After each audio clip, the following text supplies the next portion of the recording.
Bien, bonsoir à tous. Dans ce premier bulletin vidéo de prévision Europe vacances, nous allons rapidement faire un petit tour du continent européen et de ses différentes régions pour voir quel sera le temps. Alors d'abord quelques cartes pour un petit peu vous montrer comment les grands centres d'action vont évoluer. Donc l'anticyclone des Açores qui est ici a une petite extension sur le continent européen. Vous avez les dépressions au nord. Et dans un premier temps, donc ces dépressions vont un petit peu pénétrer le continent européen et donc ils vont nous apporter de la pluie à partir de mardi soir et mercredi. Et puis après, l'anticyclone va pousser vers l'Europe occidentale, va venir s'installer sur la mer du Nord et va protéger une assez grande partie du continent européen. Donc les perturbations vont être déviées vers le nord, on les voit passer donc ici sur l'Islande et vont être déviés vers la Scandinavie et le nord-ouest de la Russie. Alors dans le bassin méditerranéen, eh bien ce sera évidemment l'été, estival, chaud, très chaud même, très sec aussi. Alors on notera malgré tout un petit bémol, c'est le long, donc le flanc est de cet anticyclone, vous avez une petite descente, une petite incursion instable qui se manifeste essentiellement sur les Balkans, Roumanie, Bulgarie, etc. Un petit peu moins vers le nord et donc vers Berlin, etc. Vous avez donc une petite instabilité et ici une dépression qui sera opérationnelle sur aussi la mer Noire, donc quelques pluies aussi dans ces régions-là à noter. Donc voilà, à la fin de la semaine, comment sera la situation. Donc l'anticyclone est quand même relativement vaste, mais on voit que sur sa partie est, ici, il y a des faiblesses avec donc sans doute de la chaleur, mais de l'instabilité, et donc des averses et pourquoi pas des orages.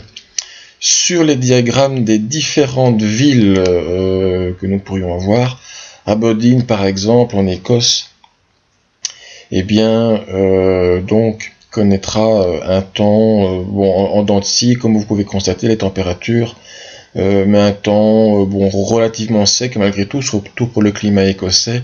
On voit que les précipitations sont assez faiblardes. Si nous allons à Antalya, là c'est déjà un peu plus exotique. Et bien là, les températures seront élevées, donc la ligne rouge c'est la moyenne, nous sommes au-dessus des normes et vous voyez que les précipitations sont vraiment très très sèches. Ce sera évidemment le même topo pour Athènes, les températures dans les normes, un temps très sec. Barcelone, eh bien ce sera la même chose, donc au-dessus des normes et un temps très sec. Alors Belgrade, et bien là, comme je vous l'ai dit, eh bien il fera plus humide et on le voit très très bien ici. Donc il faudra, si vous allez à Belgrade, en Europe centrale, bien il faudra vous prémunir du parapluie, essentiellement en fin de journée probablement. Mais Berlin, elle, déjà un peu plus protégée par l'anticyclone et donc le temps sera plus sec, à part un début de semaine un peu plus humide comme chez nous et des températures dans les normes ou légèrement au-dessus. Bordeaux, eh bien, les coureurs du Tour de France vont affronter la chaleur, puisqu'ils vont se diriger vers cette région-là, et donc vous voyez qu'il fait très sec et très chaud. Budapest, on va encore prendre une ville de l'Europe centrale, et bien vous voyez que là encore, eh bien, les averses et les orages devraient concerner cette région. Alors, si nous allons par exemple à Kiev, eh bien, vous pouvez constater que là aussi il pleuvra un petit peu, encore de l'instabilité. Je vous ai montré cette dépression. Si nous allons à Copenhague, eh bien, le temps sera quand même assez sec, comme vous pouvez le constater, et de températures dans les normes ou légèrement au-dessus des normes, donc sous la protection en général de l'anticyclone. Bon, Lisbonne, c'est la Méditerranée, c'est chaud, c'est sec, ça, pas grand problème. Londres sera plus ou moins comme nous, donc bien protégé par l'anticyclone, avec des températures au-dessus des normes en général. Si nous allons à Marseille, évidemment un temps chaud et sec. Si nous allons à Paris, eh bien un temps évidemment assez proche du nôtre, sec et chaud. Si nous allons à Rome, évidemment le temps sera aussi sec et chaud.